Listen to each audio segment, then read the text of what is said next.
বউয়ের কাছ থেকে তুলে এখানে নিয়ে আসছো। আমার বউ যদি কোনোভাবে দেখে ফেলে তখন মাইন্ড করবে না? তুমি আমার ছেড়ে দুইটা বিয়ে করে ফেললা। তুমি জানো না আমি তোমাকে পছন্দ করি। আমাকে ভালোবাসো তাহলে তো আমিই তোমাকে আমার জীবনের প্রথম বউ বানাতাম। তা বেঁধে রাখবো না কি করবো? তুমি যে সারের মতো এদিক সেদিক মুখ দাও সেটা আমার ভাল লাগে না। না না খালা, তেমন কিছু না। সুমনাই কই, ওরে খুঁজে হইতেছি না যে। এই, তোমাকে আমি বলছি না এই মেয়ের কাছ থেকে দূরে দূরে থাকবা। সত্যি করে বলো, বাথরুমে তুমি কি করছো? কি করতেছো? কলারটা ছাড়ো। আমি কিছুই করিনি। আপনার মাইয়া যে আমার স্বামীর নিয়ে পালাইছে, সেইটা কোনো দোষ নাই না? কেমনে আরেকজনের স্বামীর নিয়ে পালাইলো? লজ্জা করলো না? ওকে বিয়া করছস, তুই জানাস না জীবনে যে বউ আসিল তখন তোর লজ্জার বস্তা কই আসিল? ক লজ্জা লজ্জা জায়গায় ছিল। আমি প্রেম করে আমার জামাই লইয়া পালাইছি। আমার মায়ের মতো চরিত্রহীন না।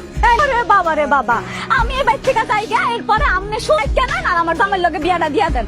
আমি বাড়িতে থাকতে এটা হইব না। ব্যাপার শিমুল, তুই এভাবে তাকাছিস কেন? আমার তো চারদিকে বিপদ আর বিপদ। ওরে নিয়ে আমি কেমনে সংসার করবো একটু কনা?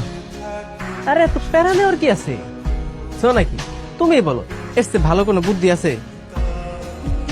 বন্ধু, ও তো জোনাকি না, আমার নতুন বউ, 3 নম্বর বউ। এটা জোনাকি? তাই মেয়ে, তুমি জানো না ও আগে একটা বিয়ে করছিল? জানবো না কেন? একটা না, দুইটা বিয়ে করছে। মন আমার 3 নম্বর বউ, ঠিক আছে, কিন্তু ওর তো আমি প্রথম স্বামী। ওর বাসর করার শখ আছে না? ঠিক আছে, তুই যা, আমি সুমনের একটু সময় দিই। ঠিক আছে, সময় দে। আরে শিমুলের ছোট বোন আসছিল, লাবণী, জিজ্ঞাসা করলো যে দুধ লাগবে না। আচ্ছা এসব বাদ দাও। তুমি আমার মাথা ছুঁয়ে কথা দাও, তুমি এরপরে আর কোনোদিনও কোনো মেয়ের সাথে বাসর করবে না। এটাই তোমার জীবনের শেষ বাসর। আমি তোমার কথা দিতেছি, আমি আর জীবনে তোমার পরে কোনো মেয়ের সাথে বাসর করবো না। আর তোমার দ্বিতীয় বউ জোনাকি যদি চলে আসে তাহলে তুমি ওরে ঘাট ধাক্কাতে বের করে দিবা। তোমরা এত কথা বলছো কেন? বাবারে বলতে দাও। বাবা বলেন আপনি। আমি দুইজনকে পছন্দ করে বিয়েটা করছি। আমি দুইজনের সাথে থাকতে চাই, সংসার করতে চাই। এই তো আসল পুরুষের মতো কথা, ভালো কথা।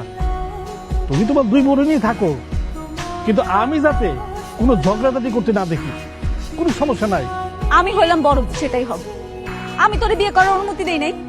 তুমি তোর বড় বউ না, ওর তো আরেকটা বউ আছে। তুমি কি তার অনুমতি নিয়ে বিয়ে করছো? এই মেয়ে বেয়াদব কোথাকার, তুমি শুরু থেকে দেখতেছি বেয়াদবি করতেছো। আমি তোমার থেকে বয়স অনেক বড়, আমার আপনি করে বলো। এ গায়ে মানে না, আপনি মোড়ল। জীবন, তোমার 3 নাম্বার বউ যে আমার লগে এমনি বেয়াদবি করতেছে। কি কি সমস্যা? ওরে কি ইশারা দিয়ে দেখাইতেছিলা তুমি? ওর মোবাইল নাম্বার দিয়ে তুমি কি করবা? খবরদার ওর